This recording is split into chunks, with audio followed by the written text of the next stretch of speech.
saudar a todos com a graça e a paz do Senhor Jesus. Um bom dia a todos os amados irmãos, ou uma boa tarde, ou uma boa noite, dependendo do momento que você parou para ouvir a meditação da Palavra de Deus. E nesta oportunidade, nós estaremos falando sobre o Evangelho de Jesus Cristo, escrito por Mateus, no seu capítulo de número 2, e na sua continuação, a partir do versículo 13 ao 23, que nos diz assim a sacrossanta palavra de Deus, que diz: tendo eles partido, eis que apareceu o anjo do Senhor a José, em sonho, e disse: dispõe-te e toma o menino e a sua mãe, e foge para o Egito, e permanece lá até que eu te avise, porque Herodes há de procurar o menino para o matar. Dispondo-se ele, tomou de noite o menino e sua mãe e partiu para o Egito. E lá ficou até a morte de Herodes, para que se cumprisse o que fora dito pelo Senhor, por intermédio do profeta: do Egito chamei o meu filho. Vendo-se iludido pelos magos, enfureceu-se Herodes grandemente e mandou matar todos os meninos de Belém e de todos os seus arredores, de 2 anos para baixo, conforme o tempo do qual, com precisão, se lhe informara aos magos. Então se cumpriu o que fora dito por intermédio do profeta Jeremias. Ouviu-se um clamor em Ramá, pranto, choro e grande lamento. Era Raquel chorando por seus filhos e inconsoláveis, porque não mais existiam. Tendo Herodes morrido, eis que o anjo do Senhor apareceu em sonho a José no Egito e disse-lhe: dispõe-te, toma o menino e a sua mãe e vai para a terra de Israel, porque já morreram os que atentavam contra a vida do menino. Dispondo-se ele, tomou o menino e a sua mãe e regressou para a terra de Israel. Tendo, porém, ouvido que Arquilau reinava na Judeia, em lugar do seu pai Herodes, temeu ir para lá. E por divina advertência, prevenido em sonho, retirou-se para as regiões da Galileia. E foi habitar numa cidade chamada Nazaré, para que se cumprisse o que fora dito por intermédio dos profetas: ele será chamado Nazareno. Meus irmãos, minhas irmãs, meus queridos, nesta oportunidade que estamos neste momento, evidentemente depois de narrar a adoração dos magos, a qual no capítulo anterior nós trouxemos o relato. É bem verdade, meus amados irmãos, que o capítulo de número 1, ele revela a identidade do Messias como filho de Abraão, filho de Davi, nascido de Maria, gerado pelo Espírito Santo, acolhido por José. No seu capítulo 2, ele vai nos esclarecer, depois do nascimento de Jesus, propriamente a localidade, ou seja, Jesus oriundo de Belém, da Judéia. Logo após, inicia-se a adoração dos magos e mostrando o acolhimento que Cristo daria às nações, pois os magos não eram judeus. Então vejamos, e nesta oportunidade nós iremos falar acerca de basicamente 3 epígrafes: a fuga para o Egito, a matança das crianças e o retorno para Jerusalém. É algo muito profundo o texto que logo acabamos de ler. É bem verdade que isso é apenas uma explicação, uma explanação macro, para que a gente tenha um entendimento daquilo que nós estamos lendo nessas leituras devocionais ou diárias. Quando o texto bíblico vai nos mostrar que, por ordem de Deus, o anjo aparece a José em sonhos e mostra para ele, para que ele pudesse fugir, ou para ele fugir para o Egito. É bem verdade, meus amados irmãos, que ele, atendendo a voz do Senhor, ele pega o menino e a sua mulher e foge para o Egito. O interessante que nós devemos entender é que a vida, o nascimento e a família que Jesus estava tudo isso no plano de Deus. Então José obedece à voz do Senhor e foge para o Egito, assim para que se cumprisse a palavra de Deus. Perceba que em tudo o texto nos mostra claramente para que se cumprisse a palavra do Senhor.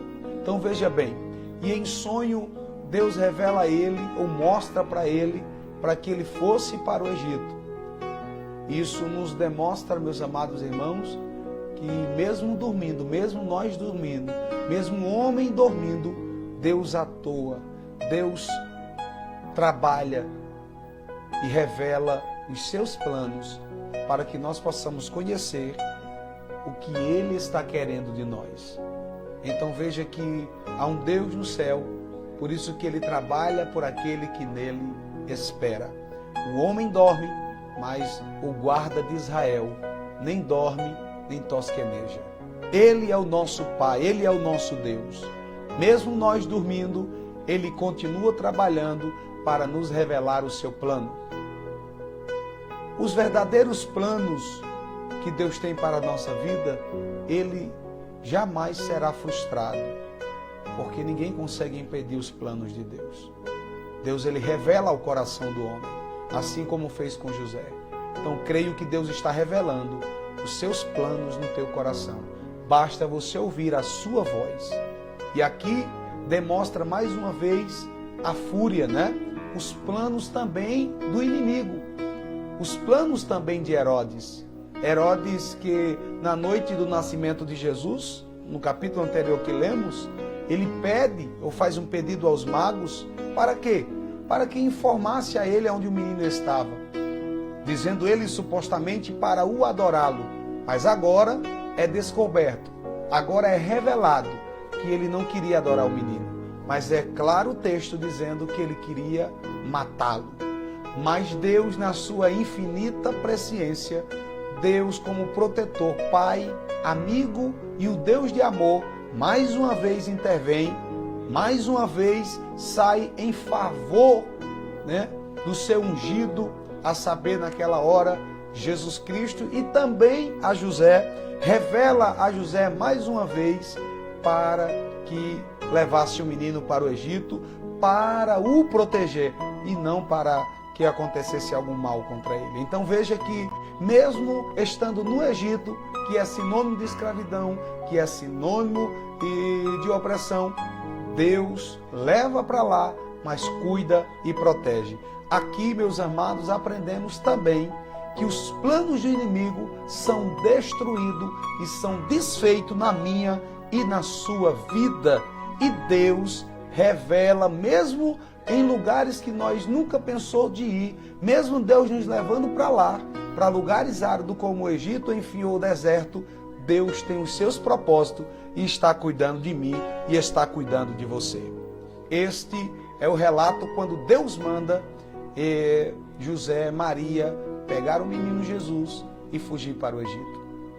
Logo após, Herodes mandou assassinar todas as crianças de 2 anos abaixo, porque ele ouviu o relato dos magos que a criança tinha aproximadamente 2 anos.